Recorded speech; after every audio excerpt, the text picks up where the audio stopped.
Welcome to the Harmonic Universe. Today we're moving into Section 3, Scalar Memory and Harmonic Civilization. Some of the things we'll be covering are the Akashic Infrastructure, monad reversal and false light, DNA as living library, templates of harmonic civilization, harmonic relating and oversoul community. Let's get right into it. Beneath the tectonic plates and the ecosystems we walk through every day, there's this incredible Akashic infrastructure. Imagine a multidimensional crystalline hard drive of memory, a scalar lattice. The Earth itself is literally a planetary nervous system. It's not just a rock floating in space, it holds these beautifully coherent fields of information, where every single vibration, every timeline, and every emotional event is stored in deep cosmic indigo and gold light. The sacred geometry here isn't just pretty shapes, it's actual living architecture, the very structure of planetary consciousness. Our reality is built on a vast, living song instead of just physical matter. We stop looking at timelines as these straight, rigid, linear paths and instead start seeing them as braided, flowing streams of light. The solid world around you suddenly looks a lot more like a resonant, vibrating field because ultimately, form simply follows frequency. So think about where our planet sits in this massive galactic symphony. Earth is a keystone harmonic. It's this incredible convergence point. Those star lineages you might have heard of, like the Lyran architect's dreams or the Syrian temple codes, they aren't just far off sci fi tropes. They're actual archetypal fields of color and geometry that literally weave their oversoul currents directly into our planetary grid. As discussed before, our night sky is a celestial loom where constellations are actually diagrams of consciousness constantly interacting with our world. And right where these cosmic currents intersect with Earth's grid, we get what are known as nodal points. Think of them as dimensional listening stations. They're natural repositories of Akashic energy, which is why they're so often found at ancient, sacred sites or massive crystal beds.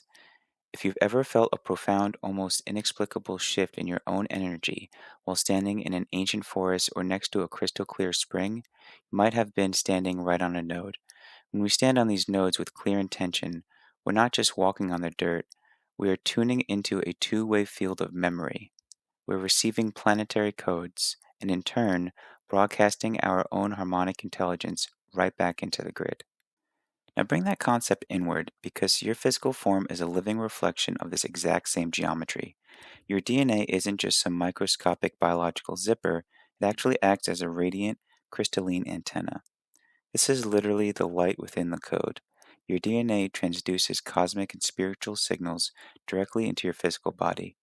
These light codes are essentially geometric packets riding on sound waves, and your genetic structure is perfectly designed to receive and broadcast those very frequencies. So, that body of light people talk about, it's not some futuristic upgrade you have to work to earn, it's simply a return to your original radiant design. So, this really comes down to how we fundamentally view our own biology.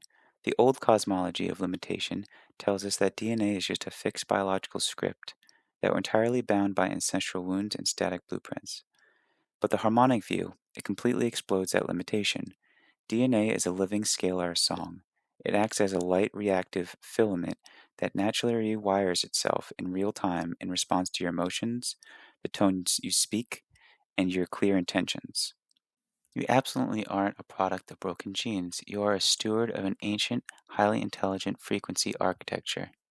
But as we navigate this whole awakening process, we do run into something called the monad reversal. Now, your monad is your eternal, pure spark of source essence.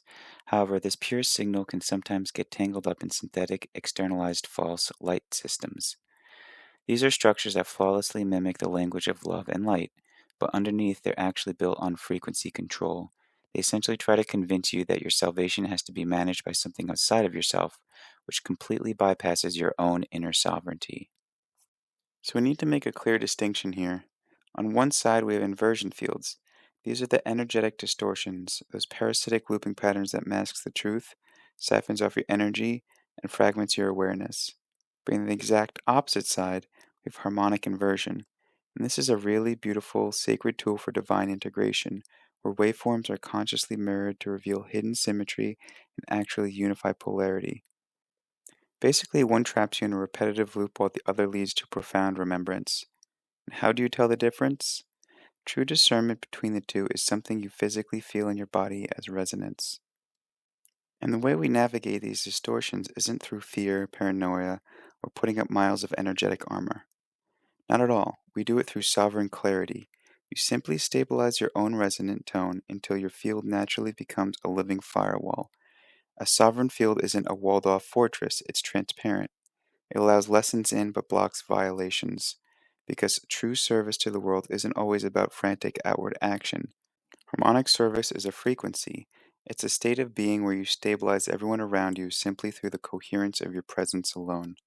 Which brings us to the concept of harmonic ethics. True energetic integrity has absolutely nothing to do with following some rigid checklist of external rules imposed by fear. It's way more about living as a tuning fork. When you're struck, you either ring true or you immediately hear the dissonance.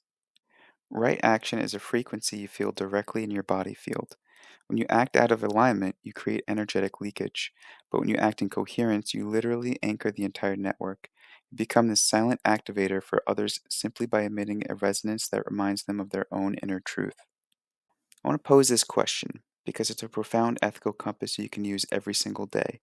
Does the action you're about to take amplify coherence in your life and the lives of others, or does it distort and drain your vital force? Let your own resonance feedback be your guide here. Integrity doesn't have to be a heavy obligation. When you're truly in tune, it just becomes a harmonic inevitability. So we can dismiss this old idea of linear past lives. The Akashic field is a living, breathing spiral of scalar memory. Remember, timelines are tonal braids, flowing streams of light. Memory in this space isn't a filing cabinet at all. It's a dynamic field of rippling waves and standing tones. When you encounter a deep knowing or feel an intense past life connection, what's actually happening is resonant frequency matching. You're quite literally aligning with your own eternal tone. Consciousness does not move in a line. The Akashic is not your past, it is your pattern. We don't return to themes, relationships, or challenges in our life just to repeat them in some miserable, never ending loop. We return to them so we can sing them from a higher, more coherent octave. You're not here to try and escape the cycle, you're here to sing its next beautiful expression.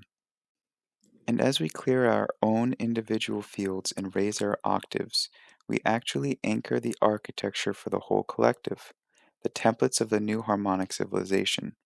Now, this isn't some far off, unrealistic utopian dream, it's the inevitable outcome of embodied resonance. When enough of us hold these coherent frequencies, the new templates activate. We start moving away from rigid hierarchies of dominance and into living systems design where our architecture, our agriculture, and our communities perfectly reflect the sacred geometry of the cosmos. Naturally, in this kind of civilization, how we relate to one another shifts completely. A relationship is no longer a transaction, it becomes a resonance field. Sovereign individuals form living circuitry drawn together not because of shared political ideologies, but through deep oversoul recognition. You literally become a convergence point. It's where your inner counsel, all those past lives, parallel selves, and higher directives we talked about, meets and harmonizes with the fields of others, creating these incredibly powerful constellations of light. So let's look at the pillars that emerge from that resonance. First, sovereignty and communion, meaning you bring your whole unfragmented self to the group.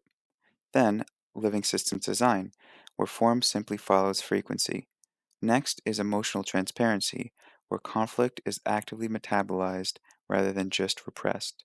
And finally, resource regeneration, where true value is created by coherence, not by extraction. We aren't waiting around for some massive global event to build this. We're already inside the shift, midwifing it right now through our daily alignment. To actually navigate this multidimensional reality, we utilize what's called the dream body. Remember, the earth and the individual are in this state of dreaming, constantly reflecting each other. The dream body is a sovereign, operational vehicle formed entirely by harmonic coherence.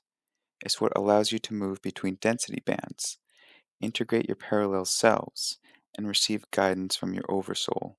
Dream space isn't just fiction or random neurons firing, it's a highly resonant envelope where you rehearse evolutionary choices and digest all that energetic feedback from your waking life. So we have journeyed from crystalline memory of the Earth to the radiant antenna of your DNA, moving from the living spirals of time right into the blueprint of a new harmonic civilization. You're not a passive observer in this universe. You are a vital key to its remembrance. So, leaving you with this final question. As the Earth sings her harmonic codes, what note in this immensely beautiful galactic symphony will you play?